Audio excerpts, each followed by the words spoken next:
Saya meniaga, boleh tak kalau saya panggil orang laki-laki dengan panggilan abang, sedangkan saya bini orang? Jawabnya boleh dan haram. Orang puan jual apa? Jual timun Cina, atau jual rambutan, atau jual walimah. Faham? Okey? Kita nak pergi beli, dia ada laki di rumah. Faham tak lagi?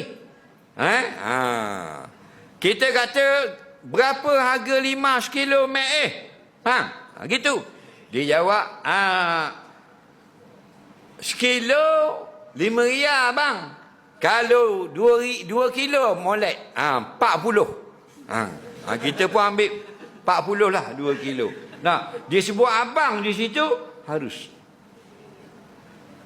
Faham? Okey? Kerana menghormati. Tapi abang itu haram.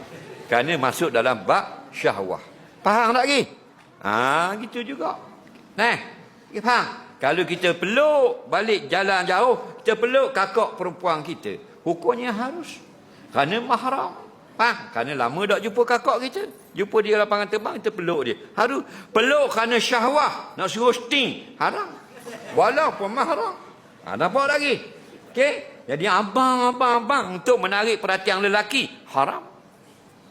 Tapi kalau abang menghormati, gini abang, sekilo 5 riyal, 2 kilo 40. Faham? Dah kalau 3 kilo jadi sekian. Faham? Ambil 3 kilo lah. Faham? Apa tak? Faham lagi?